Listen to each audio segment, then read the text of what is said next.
Hi guys, कैसे हो आप लोग। दोस्तों, जो बच्चे एट्थ नाइन्थ या टेंथ के अंदर हैं वो लोग मुझसे पूछ रहे थे सर हॉलोनाइट टू स्टार्ट विद काफ़ी डिफिकल्ट हो जाती है, जो हायर अलजेब्रा की, जो बेसिकली आईआईटी जेई के लिए काफ़ी इंपॉर्टेंट मानी जाती है। आईयूक्यूएम के स्टूडेंट्स भी हैं जिनके लिए हॉलोनाइट के कुछ चैप्टर्स इंपॉर्टेंट माने जाते हैं। तो दोस्तों, तो ये दो बुक्स हैं बेसिकली, जो एलिमेंट्री अलजेब्रा होती है और अलजेब्रा फॉर बिगिनर्स, ये दो बुक्स हैं जो बेसिकली क्लासिकल टेक्स्ट सीरीज, जो काफ़ी सैकड़ों सालों पुरानी बुक्स हैं, जो अभी भी यूज होती हैं टू स्टार्ट। इन बुक्स के अंदर क्या होता है दोस्तों, एक ही टाइप के बहुत सारे क्वेश्चंस होते हैं और मेनली मेनली इक्वेशन सॉल्विंग, जो एक बहुत ज़्यादा इंपॉर्टेंट एस्पेक्ट माना जाता है, उसके लिए ये बुक्स होती हैं। आईआईटी जेई के अंदर भी आप लोगों से अज्यूम्ड होता है ये चीज़ कि आप इक्वेशन बहुत फास्ट सॉल्व करें, मैनिपुलेशंस आपके बहुत अमेजिंग होने चाहिए। तो आज मैं इस बुक का रिव्यू करने वाला हूं, एलिमेंट्री अलजेब्रा फॉर स्कूल्स। अब elementary algebra of schools, algebra for beginners और हॉलोनाइट की जो हायर अलजेब्रा बुक है, तो ये आप ऐसा मान लीजिए सेट ए है। हॉलोनाइट की जो हायर अलजेब्रा बुक है वो सेट बी है। तो सेट ए और बी के बीच में आप लोगों को ये वाली बुक मिलती है। मतलब इस बुक के अंदर इसके भी सारे चैप्टर्स हैं और हॉलोनाइट के कुछ चैप्टर्स हैं हायर अलजेब्रा के। तो मैं सबसे पहले इसको रिव्यू करता हूं। इस बुक के अंदर दोस्तों स्टार्ट होता है बिल्कुल एल्जेब्राइक डेफिनेशन से। सब्स्टिट्यूशन डेफिनेशन, एल्जेब्राइक एक्सप्रेशन की डेफिनेशन क्या होती है। सेकंड चैप्टर आता है negative quantities, addition of like terms. जैसे आप एक्स स्क्वायर को एक्स क्यूब से ऐड नहीं कर सकते, एक्स स्क्वायर को 2x स्क्वायर से ऐड करोगे। फिर आते हैं सिंपल ब्रैकेट्स और एडिशन, बोर्ड मास रूल किस तरह से अप्लाई होता है, डिस्ट्रीब्यूटिव प्रॉपर्टी, आप एल्जेब्रा के अंदर मल्टीप्लाई कैसे करते हो। तो it starts with very basic, आप लोगों ने 6-7 क्लास के अंदर पढ़ा होगा, बट बहुत जल्दी है ना, ये बहुत फास्टली इंप्रूव करता है। फोर्थ है सब्ट्रैक्शन। ठीक है, सब्ट्रैक्शन इसके अंदर आता है, जिसके अंदर बेसिकली आप लोग दो अलजेब्रिक एक्सप्रेशन देते हैं, उसमें सब्ट्रैक्ट करेंगे। तो अगेन लाइक टर्म्स में से लाइक टर्म सब्ट्रैक्ट हो सकती है।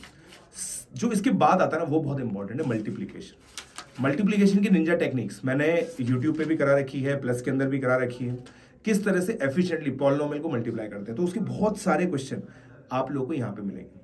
जैसे ए बी के अंदर ए क्यूब बी स्क्वायर मल्टीप्लाई हो रहा है, तो ए और ए क्यूब ए की पावर 4 देंगे, बी और बी स्क्वायर बी क्यूब देंगे। ये जो बेसिक प्रॉपर्टीज है ना, वो यहाँ पे अप्लाई होती है। अगर कोई इसको स्टेप बाय स्टेप सॉल्व करता जाए ना इस बुक को, तो उसकी एल्जेब्राइक अंडरस्टैंडिंग बहुत अमेजिंग हो सकती है। मल्टीप्लीकेशन के बाद, मल्टीप्लीकेशन सब तरह के आता है और इसके अंदर जो स्पेसिफिकली जो मल्टीप्लीकेशन की 6th एक्सरसाइज है ना, वो क्वाड्रेटिक मल्टीप्लीकेशन है। मतलब linear polynomial into linear polynomial quadratic बनता है। इसके मैं क्लास में बहुत ज्यादा क्वेश्चंस कराता हूँ और जब मैं मल्टीप्लाई करता हूँ तो बच्चे बोलते हैं सर आप बहुत फास्ट मल्टीप्लाई करते हो। वो और कुछ नहीं है, ये इसकी प्रैक्टिस है। बहुत सारे क्वेश्चन की, एक एक क्वेश्चन, अगर आप 8वीं 9वीं में है ना, तो एक एक क्वेश्चन इसका प्रैक्टिस कीजिए। कोई आपको बहुत ज्यादा हाई फाई बुक करने की जरूरत नहीं है, ये कर लीजिए। जब बेस बहुत स्ट्रांग होता है ना, उसके बाद बहुत अमेजिंग तरीके से आप कंप्लीट कर सकते हैं। ठीक है, फिर उसके बाद मल्टीप्लीकेशन के बाद आता है डिवीजन। पॉलिनोमियल डिवीजन एक ऐसी चीज है जो 8th और 9th क्लास के अंदर आती है। 9th क्लास में फॉर्मली डिवीजन एल्गोरिथम इंट्रोड्यूस होता है। इसके अंदर 6th चैप्टर में है डिवीजन, तो उसके भी बहुत सारे क्वेश्चन आप प्रैक्टिस कर सकते हैं। जब आप बहुत सारे क्वेश्चन प्रैक्टिस करेंगे तभी आप मेरी जो निंजा टेक्निक होती है ना, रिडक्शन टेक्निक होती है डिवीजन की, फिर उसके बाद अगर एक एक्सप्रेशन लिखा हुआ है, डिविडेंड पॉलिनोमियल लिखा हुआ है, डिवाइजर पॉलिनोमियल लिखा हुआ है, तो ऑब्जर्वेशन से क्वोशिएंट पॉलिनोमियल और रिमाइंडर पॉलिनोमियल कैसे लिखते हैं, वो सब चीज़ आपको तब समझ में आएंगी जब आपकी बेसिक लेवल की प्रैक्टिस बहुत सारी होगी। तो बेसिक लेवल की प्रैक्टिस के लिए करें एक्सरसाइज जो 6th C है, मतलब 3rd एक्सरसाइज जो है वो, उसके अंदर बहुत सारे क्वेश्चन इस तरह के दे रखे हैं। फिर आता है removal and insertion of brackets. वो मेरा पर्सनल ओपिनियन है कि आप स्किप कर सकते हो।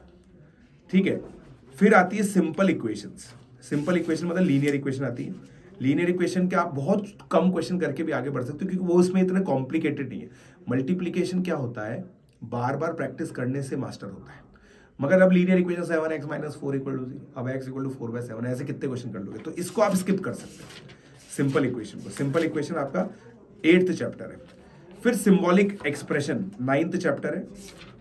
ठीक है, जिसके अंदर वर्ड प्रॉब्लम आती है बेसिकली।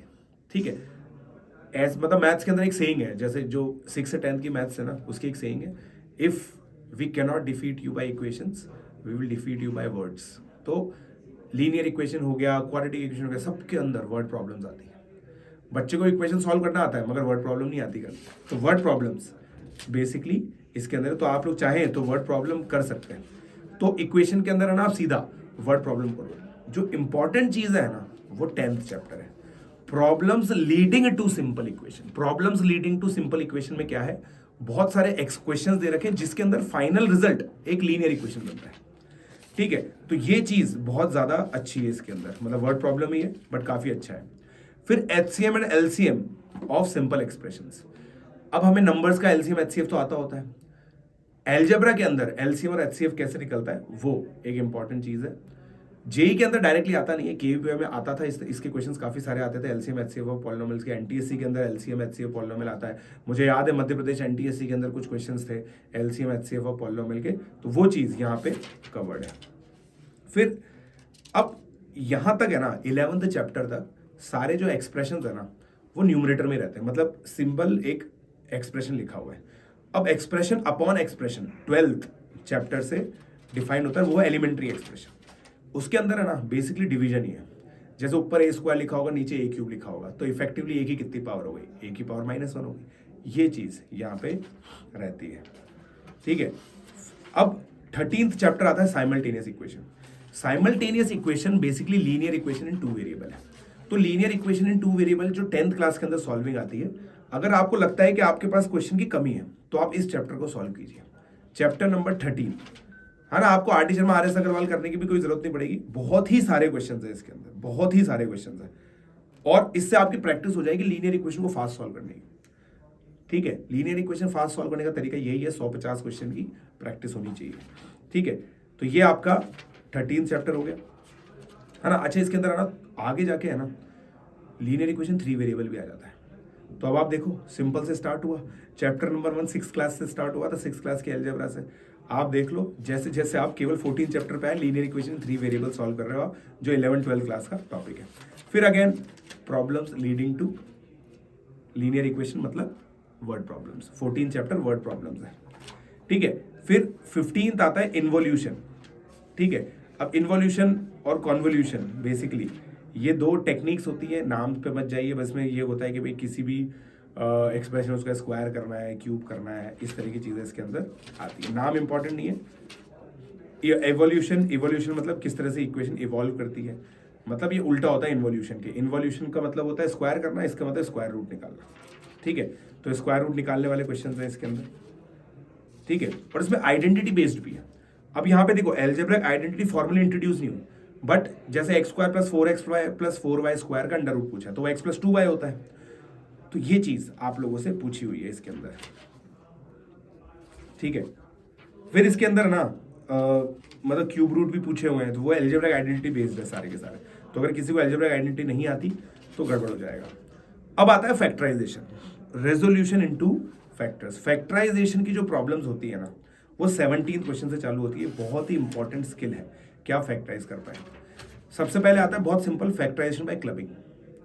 अब जैसे a³ - ax, ये पहला क्वेश्चन, तो a कॉमन आ गया, a² - x आ गया, इस तरह की चीज आती है। ठीक है, रेजोल्यूशन इनटू फैक्टर्स। फिर अलग अलग टेक्निक्स आती हैं, एल्जेब्रिक आइडेंटिटी बेस्ड आता है। ठीक है, एल्जेब्रिक आइडेंटिटी बेस्ड आता है, फिर रैशनल रूट थ्योरम बेस्ड भी आता है, इंटीजर रूट थ्योरम बेस्ड भी इसके अंदर फैक्टराइजेशन आता है। ठीक है, तो रेजोल्यूशन इनटू फैक्टर काफी बड़ा है क्वेश्चन ये। फिर chapter number 18, highest common factor. Highest common factor basically chapter number 18 है, एचसीएफ जैसा मानता है। अब जैसे a² + ab और a² - b² है, तो a + b के अंदर कॉमन आ रहा है, तो वही हाईएस्ट कॉमन फैक्टर होगा। जैसे फैक्टराइज कीजिए और जो कॉमन दिख रहा है वो कॉमन हाईएस्ट कॉमन फैक्टर है।